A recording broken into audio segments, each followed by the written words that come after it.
साल 2026 की शुरुआत हो चुकी है। नया साल है। क्या मायावती कुछ नए बड़े बदलाव, नए बड़े फैसलों से सत्ता में वापसी के बारे में सोचेंगे? क्योंकि ये वही साल साबित होने वाला है जब बीएसपी के अस्तित्व को लेकर, जी हां, आपने सही सुना, जो राजनीतिक विश्लेषक कयास लगा रहे हैं कि ये साल बीएसपी के अस्तित्व की लड़ाई का है। क्योंकि अगर इस साल में बीएसपी पिछड़ी तो 2027 में उत्तर प्रदेश में वापसी का सपना उनको छोड़ना पड़ेगा। लेकिन 2026 में ऐसी कौन सी तैयारी करेंगी मायावती जो 2027 में सबके सामने आएगी? कहा जाता है कि बीज आप जिसका भी बोओगे पेड़ वही मिलेगा। तो वो कहावत यहां पर भी लागू होती है, जैसी मेहनत रहेगी वैसा नतीजा दिखेगा। लेकिन क्या मेहनत गठबंधन के साथ रहेगी या अभी भी एकला चलो की रणनीति रहेगी? 2 साल पहले करीब फैसला लिया गया था कि अकेले हम चुनाव लड़ेंगे। 2023 के समय के बाद से ही लगातार वह अकेले उतरी, चाहे राजस्थान, मध्य प्रदेश, छत्तीसगढ़ की बात करें या फिर उसके बाद 2024 में हुए लोकसभा चुनाव की बात करें। बहुत अकेले चुनाव लड़ दिया, नतीजे हाथ नहीं लग रहे।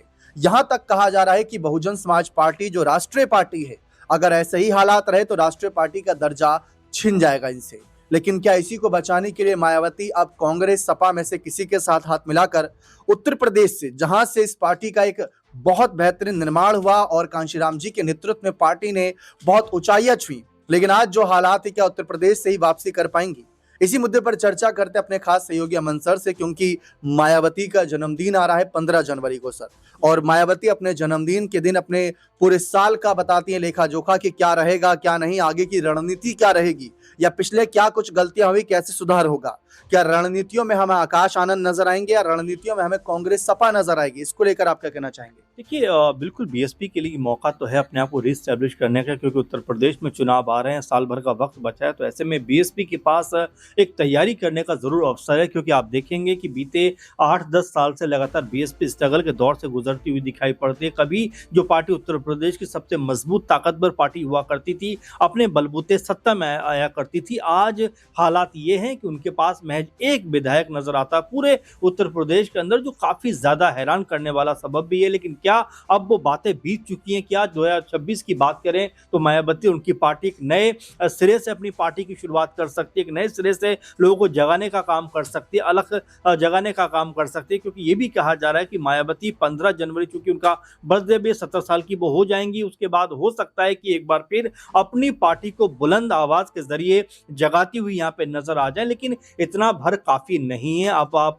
पुराने आंकड़े देखेंगे तो भले ही मायावती के साथ में 20-22% दलित वोट बैंक और 17-18% जो मुस्लिम वोट बैंक है, उसमें से लगभग 10 से 12% नजर आता था, और ये आंकड़ा तकरीबन 30 से 32% आराम से बन जाता था। और यही वजह थी कि मायावती की जो ताकत थी वो दिनों दिन बढ़ती हुई दिखाई दे रही थी। जातिगत समीकरण उत्तर प्रदेश में कोई मायावती से सीखने की कोशिश कर सकता है, क्योंकि 2007 में उन्होंने इस तरह का जातिगत समीकरण बनाया कि वहां पर उनको पूर्ण बहुमत की सरकार मिली, बनती हुई दिखाई दी, और 5 साल तक उन्होंने राज किया। लेकिन उसके बाद वही कह सकते हैं कि जो उनका सबसे मजबूत ताकत थी वही कमजोरी में बदलती हुई दिखाई पड़ी, क्योंकि मायावती उतनी एक्टिव दिखाई नहीं पड़ी। 17 तक अखिलेश यादव रहे और उसके बाद बीजेपी का प्रभाव उत्तर प्रदेश में दिखाई देता रहा है। लेकिन अब जबकि तमाम चीजें बदल रही हैं, तो क्या यहाँ पर बसपा भी अपना स्टैंड बदलती हुई दिखाई देगी? क्योंकि सपा की तरफ से भी ये बात कही गई कि भाई मायावती जी अब सपा में आ सकती हैं, सपा का साथ लेकर आगे बढ़ सकती हैं, साथ में इंडिया गठबंधन में वो एंट्री कर सकती हैं। वहीं कांग्रेस पार्टी के अविनाश पांडे भी ये बात कह रहे हैं। तो ऐसे में एक अलग तरह का माहौल उत्तर प्रदेश में बनता हुआ दिखाई दे रहा है। और साथ में अब 2 जगह उपचुनाव होने वाला है। फरीदपुर जो बरेली की सीट है, इसके अलावा आप देखेंगे जो एक घोसी की सीट है, उसके ऊपर उपचुनाव होने वाला। और दोनों सीटों के ऊपर क्या अब सपा, बसपा, कांग्रेस कोई मिलकर रणनीति बना सकते? ऐसा होता है तो आप यकीन जानिए कि बीजेपी के लिए मुश्किलें यहाँ पर बढ़ती हुई दिखाई देंगी। लेकिन उससे पहले मायावती का एक्टिव होना बहुत जरूरी है, क्योंकि जो लोगों का इमोशन मायावती के साथ में जुड़ा हुआ है, वैसा इमोशन पार्टी के किसी दूसरे नेता के साथ में जुड़ा हुआ नहीं है। इसीलिए आकाश आनंद को भले ही आगे किया गया है, लेकिन साथ में मायावती का खड़ा होना बेहद जरूरी है। बिल्कुल साफ है। लेकिन कांग्रेस के अंदरूनी सूत्रों ने जिस तरीके से मायावती को ऑफर दिया है कि हमारे साथ हाथ मिलाइए, साथ गठबंधन करिए, गैर भाजपाई वोटरों को एक मंच पर लाइए, एक साथ लाइए और बीजेपी को रोका जा सकता है।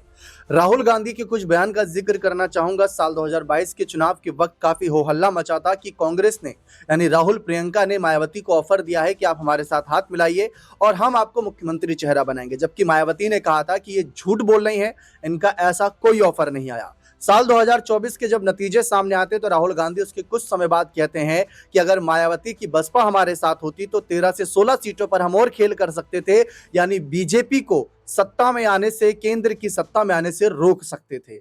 यानी राहुल और कांग्रेस की बेबसी दिखा रही है कि वो बसपा के साथ हाथ मिलाना चाहती है।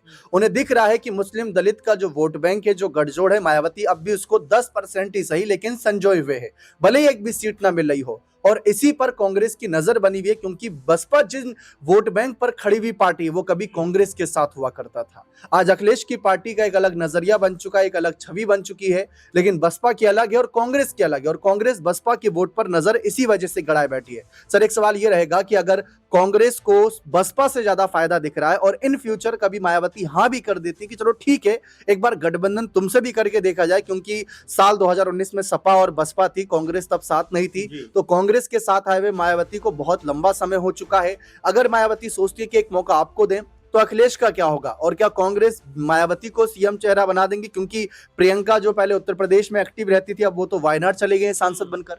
देखिए, अभी मायावती के लिहाज से अगर देखा जाए तो मायावती के पास में जो उनका कोर वोटर था, जो उनको वोट देगा ही देगा, इस तरह का जो वोटर है वो लगभग 20 से 22% तो हुआ ही करता था। और अगर मुस्लिम वोट बैंक को मिला दिया जाए तो ये आंकड़ा तकरीबन 30% का बन जाता था, जो उनकी तरफ जाता ही जाता था। लेकिन बीते चुनाव में क्या देखा जा रहा है कि अगर आप 2024 के चुनावों का आकलन करेंगे, मूल्यांकन करेंगे, तो नजर आता है कि भाई मुश्किल से 8 से 10% वोट मायावती की तरफ गया है, यानी कि 20% वोट उनसे छिटक गया। तो ऐसे में सिर्फ कांग्रेस पार्टी का साथ लेना या देना मेरे ख्याल से कोई बहुत समझदारी की बात मायावती के लिहाज से नहीं होगी, क्योंकि कांग्रेस पार्टी भी उत्तर प्रदेश में खुद स्ट्रगल करती हुई नजर आ रही है। उनका भी अगर देखा जाए तो आंकड़ा 1-2 विधायकों ज्यादा नहीं है, तो उनको भी पता है कि कांग्रेस पार्टी के साथ जाना कोई बहुत अक्लमंदी की, समझदारी की बात यहाँ पर नहीं होगा। और जो अविनाश पांडे कांग्रेस पार्टी के नेता है, उन्होंने जो बात कही है, ये कहा है कि भाई कांग्रेस पार्टी के साथ नहीं बल्कि इंडिया गठबंधन के साथ आप आइए, यानी कि उनको भी पता है कि अगर सपा, बसपा और कांग्रेस पार्टी अगर मिलते हैं तो ये आंकड़ा अगर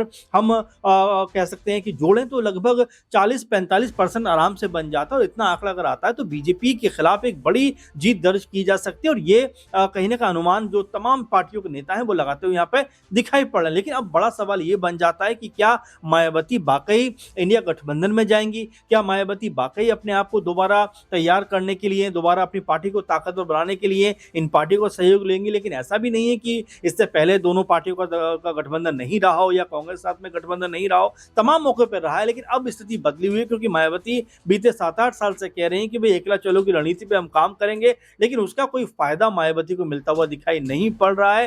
खासकर फरीदपुर सीट की ही बात की जाए, चूंकि ये इस तरह के आंकड़े लगभग 80-90 सीट के ऊपर जरूर रहे, जहां पर अगर बसपा और सपा मिलते तो वहां बीजेपी के प्रत्याशी को हार का मुंह देखना पड़ता।